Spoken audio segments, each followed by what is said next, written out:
Welcome to the Talking Ketamine podcast, the show where we explore the science behind this fascinating molecule. This is episode 35, Ketamine and Stroke Recovery. Thanks for joining us. Today we're looking at a new preclinical study that asks a really important question. Yeah. Can ketamine protect the brain during a stroke? And that's such a critical question because, when you think about treating a stroke, most of the focus, almost all of it, is on getting that blood flow back immediately. Right. Things like TPA, maybe mechanical thrombectomy. Speed is everything in that initial phase. Exactly. Deal with the blockage. Absolutely. Because that initial ischemia, the lack of blood flow, it starves the brain tissue of oxygen, of glucose. It's devastating. There's a but coming, isn't there? There is. It turns out that a lot of the really significant long-term damage, the stuff that causes lasting neurological problems, widespread cell death, often happens after that blockage is cleared. When the blood flow comes rushing back in. Precisely. That's the paradox. You fix the initial problem, but the return of blood flow itself triggers a second wave of injury. Okay, so what is this second wave? What's it called? The researchers call it cerebral ischemia-Reperfusion injury. Just IR injury for short. And honestly, it's like this invisible enemy in stroke recovery. Invisible because the main crisis seems over, but the damage is still happening? Exactly. It's a major reason why people have ongoing deficits, even after successful clot removal. Current treatments don't really address this IR phase very well. So why is that moment when the oxygenated blood comes back? Why is it so destructive? What's actually going on at the molecular level? Well, it's basically a sudden, massive chemical imbalance. The return of oxygen to those cells that were just starved, it kicks off something called severe oxidative stress. Oxidative stress. Yeah, Them's free radicals, right? Loads of them. An uncontrolled production of reactive oxygen species, ROS.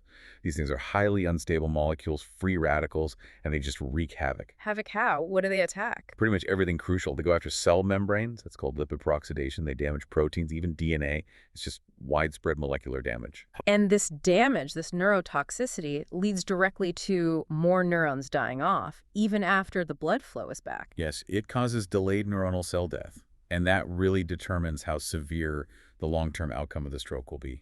And I remember reading the sources mentioned this damage isn't uniform. Some brain areas get hit harder. That's a key point. Certain regions are much more vulnerable. The hippocampus, for instance. It's important for memory. Critically. And specifically, the CA1 region within the hippocampus. It's known to be exquisitely sensitive to this kind of IR injury. Lots of cell death happens there. Okay, that sets the stage perfectly for this new study. It's preclinical, using an animal model. Right. Hypothesis-driven work by Irfani and colleagues. And they're looking at esketamine as a potential way to protect against this IR damage.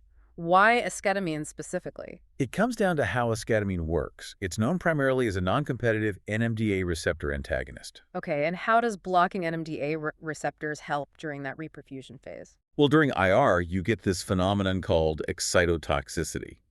Basically, nerve cells get overstimulated to the point where it becomes toxic. Too much signaling. Way too much. Right. And that overstimulation is partly driven by excessive activation of these NMDA receptors. So the thinking is, if esketamine can dampen down that NMDA activity, It might reduce the excitotoxicity, reduce the neurotoxicity, and ultimately protect the neurons. that's the hypothesis. Reduce that damaging cascade right as the blood flow returns. So how did they test this? What was the setup? They used a standard model in rats, 28 male Wistar rats. They induced ischemia by temporarily blocking the common carotid arteries. For how long? For 20 minutes. Huh? Then they removed the blockage to allow reperfusion, mimicking what happens after stroke treatment. And the esketamine was given after the blockage was removed? Immediately after, Yeah. right at the start of reperfusion. This targets the IR injury phase specifically, not the initial ischemia. Makes sense. And they compared different groups. Right, 4 groups essential for comparison. You had your sham group, healthy controls, no stroke. Then the IR group, they got the stroke injury, but no treatment. This is your baseline for damage. Got it. The injury control. Exactly. Then the 2 treatment groups. One got a low dose of esketamine, 0.1 milligrams per kilogram, injected intraperitoneally, or IP. And the fourth? A higher dose group, 0.25 milligrams per kilogram, also IP, right after ischemia. This dose comparison is important. Yeah, to see if there's a dose-response effect. More drug equals more protection. Precisely. That strengthens the case if you see it. So, to see if it worked, they needed to measure the damage and the brain's defenses, specifically in that vulnerable CA1 region of the hippocampus. Correct. They looked at key molecular markers. For damage, they measured MDA malondialdehyde. Which tells you. It's a direct marker of that lipid peroxidation we talked about. Yeah. Basically, it shows how much the cell membranes are being damaged by free radicals. Mm-hmm. High MDA means high oxidative damage. Okay, that's the damage side. What about the brain's own defense system? How did they measure that? They looked at the activity levels of the brain's main antioxidant enzymes. These are the good guys, the cleanup crew. Like SOD and... SOD, which is superoxide dismutase, also sketuck, catalase, and GPX, glutathione peroxidase.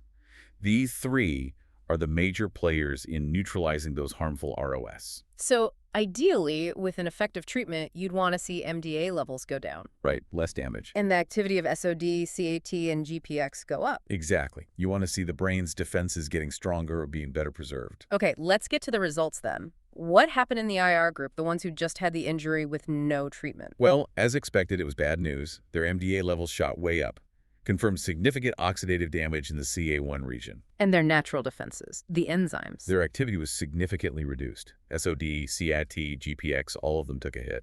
It shows the natural defenses were just overwhelmed by that sudden oxidative stress during reperfusion. Okay, so the stage is set. Now, the crucial question, what happened when they gave esketamine? Did it change that picture?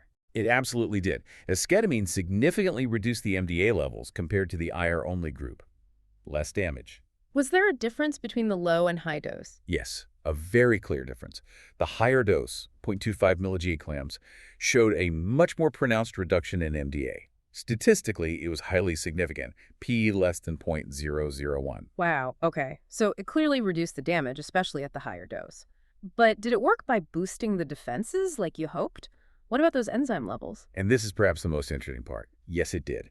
Esketamine significantly increased the activity of all three key antioxidant enzymes, SOD, CAT, and GPX, in that CA1 region. So it wasn't just passively blocking damage, it was actively helping the brain fight back. That's what the data suggests. It seems to be bolstering the brain's own antioxidant defense system. And was that enzyme boost also dose-dependent, better with the higher dose? Absolutely. Again, the higher 0.25 milliliter dose led to significantly greater increases in the activity of all three enzymes compared to the low dose.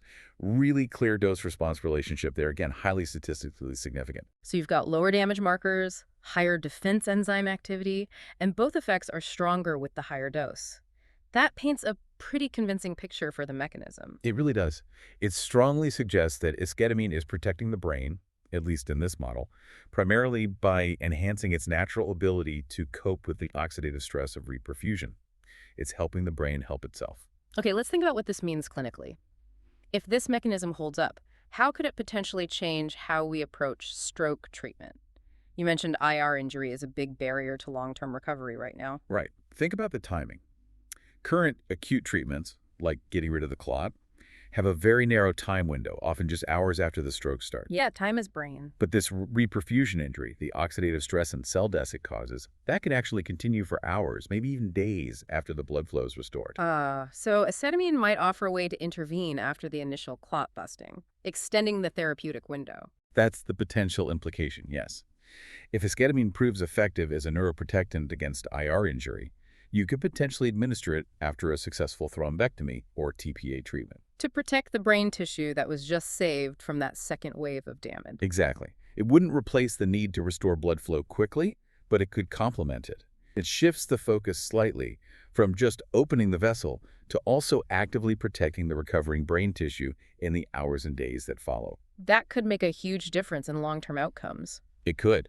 It offers a potential strategy to mitigate that damaging second phase that we currently don't have great tools for. This preclinical study shows esketamine may protect the brain by directly bolstering its antioxidant defenses against reperfusion injury. This provides a clear mechanism and a strong rationale for more research into using esketamine as a neuroprotective agent for stroke patients, while stressing it is still an animal study. Definitely needs more research, but promising. Very promising. And, one final thought for you to consider.